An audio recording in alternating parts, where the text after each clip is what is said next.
नमस्कार दोस्तों, आज की इस वीडियो में हम बात करने वाले हैं पैथोलॉजी लैब का बिज़नेस कैसे शुरू करें। दोस्तों, अगर आप पैथोलॉजी लैब का बिज़नेस स्टार्ट करना चाहते हैं, अगर आपको मेडिकल फील्ड में इंटरेस्ट है, तो इस वीडियो को देखते रहिए, हम आपको पूरी जानकारी देने वाले हैं।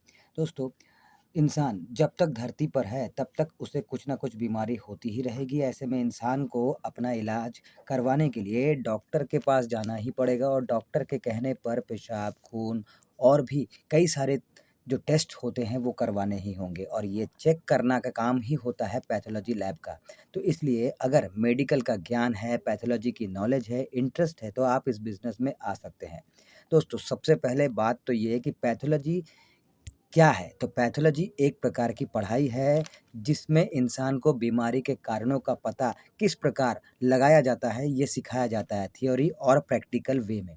इस पढ़ाई के तहत पेशाब टेस्ट करना, ब्लड टेस्ट करना और भी कई सारे जो टेस्ट होते हैं, वो कैसे किया जाता है, ये सिखाया जाता है। अब बात करते हैं कि पैथोलॉजी लैब क्या होता है? तो ये लैब वो होता है, जहाँ पे पेशाब, खून और भी दूसरे प्रकार के जो टेस्ट हैं, वो किए जाते हैं जहाँ डॉक्टर के द्वारा पेशेंट को भेजा जाता है टेस्ट करवाने के लिए। अब बात ये आती है कि पैथोलॉजी लैब कौन खोल सकता है? तो ये वो खोल सकता है जिसके पास पैथोलॉजी का सर्टिफ़िकेट है, यानी कि जिसने पैथोलॉजी का कोर्स किया हो और जो सर्टिफ़ाइड है, जो सर्टिफ़ाइड पैथोलॉजिस्ट है, वो इस पैथोलॉजी लैब को स्टार्ट कर सकता है। जिसने पैथोलॉजी से रिलेटेड कोई शॉर्ट टर्म कोर्स भी अगर किया है, तो वो स्टार्ट कर सकता है। अब बात ये आती है कि पैथोलॉजी लैब स्टार्ट करने से पहले कुछ बातें तय करनी होती हैं, लाइक कितना इन्वेस्टमेंट करना होगा, किस जगह पे स्टार्ट करना सही होगा, कितने लोगों को आप काम पे रखेंगे, कितने कर्मचारी चाहिए होंगे, लाइसेंस क्या-क्या लगेगा, मशीन्स इसमें कौन-कौन सी लगती हैं, कितनी चीज़ें लगती हैं, क्या-क्या चीज़ें लगती हैं, ये सारी चीज़ें जो हैं आपको तय करनी होंगी, जाननी होंगी। उसके बाद ही आप इस बिज़नेस पे स्टार्ट करने के पहला कदम जो है वह बढ़ा सकते हैं। अब पैथोलॉजी लैब स्टार्ट करने के लिए कुछ मशीन्स उपकरण की ज़रूरत पड़ती है, जो मैं आपको अभी बताने वाला हूँ, जिसके कुछ नाम मैं आपको बताऊँगा। जैसे कि फ्रिज, उसके बाद incubator, test tube, flask, slide, microscope, centrifuge, calorimeter, desktop या फिर laptop, software, dustbin, toilet, pipette, injections और भी कई सारे छोटी-बड़ी चीज़ें।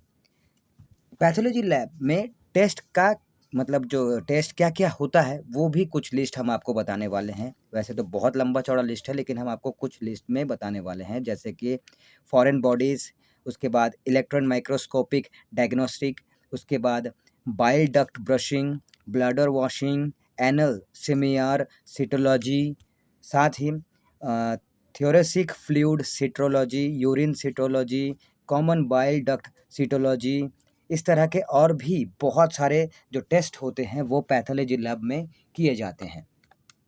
साथ ही अब आगे जानते हैं कि लाइसेंस इसमें क्या-क्या लगता है। तो लाइसेंस की अगर बात करें तो पैथोलॉजी कंट्रोल बोर्ड से रजिस्ट्रेशन करवाने की ज़रूरत पड़ती है आपको। पैरामेडिकल काउंसिल ऑफ इंडिया से कानूनी तौर पर मान्यता भी लेनी पड़ती है।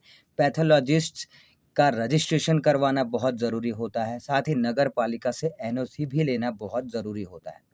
अब ये तो हो गई लाइसेंस की बात। अब आगे बात करते हैं कि अगर आप चाहें तो खुद का एक नया आप pathology centre, pathology lab start कर सकते हैं या फिर आप चाहें तो किसी नामी-गिरामी पैथोलॉजी लैब का फ्रैंचाइज़ी भी लेकर उसे भी आप स्टार्ट कर सकते हैं। अब आते हैं अगली बातों पे, तो वो ये है कि यहाँ पे अब मेन बात आती है कि लोकेशन कैसा होना चाहिए, कहाँ पे स्टार्ट करना सही होता है। तो भीड़-भाड़ वाला जो एरिया होता है, वो एरिया बहुत अच्छा होता है, मेन मार्केट जो एरिया होता है, वहाँ पे भी आप इसे स्टार्ट कर सकते हैं। साथ ही किसी हॉस्पिटल, किसी नर्सिंग होम के पास भी अगर आप इसे स्टार्ट करते हैं, तो भी ये बहुत ही अच्छा रिज़ल्ट आपको देता है, बहुत ही अच्छा इनकम वहाँ पे आपको होता है। अब ये भी बता दूँ कि कितनी जगह कम से कम चाहिए होती है, तो एटलीस्ट 250 स्क्वायर फुट की जगह कम से कम आपको चाहिए होती है। अब अगली बात आती है कि इन्वेस्टमेंट कितना करना पड़ता है स्टार्टिंग लेवल पे। तो देखिए, अगर लोअर लेवल पे आप स्टार्ट करते हैं तो 2 लाख से 3 लाख तक का इन्वेस्टमेंट करना पड़ता है। अगर बड़े लेवल पे स्टार्ट आप करना चाहते हैं तो 10 लाख से 12 लाख तक का इन्वेस्टमेंट खर्चा आपको करना पड़ सकता है। अब बात करते हैं कि कितने स्टाफ आपको चाहिए होंगे, कितने कर्मचारी आपको लगेंगे। तो देखिए, मेन मैं आपको बताता हूँ। एमडी पैथोलॉजिस्ट या फिर एमडी माइक्रोबायोलॉजिस्ट जिसे कहते हैं, इसकी ज़रूरत आपको पड़ती है।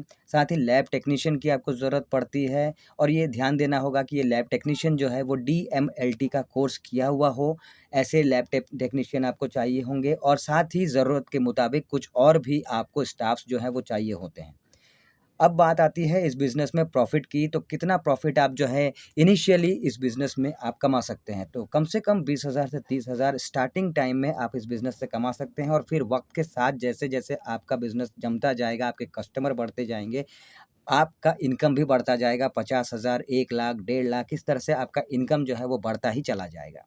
अब अगली बात आती है कि आपने जो बिज़नेस स्टार्ट किया है उसकी मार्केटिंग आज की तारीख में करना बहुत ज़रूरी है, तो आपको उसकी मार्केटिंग भी करनी होगी।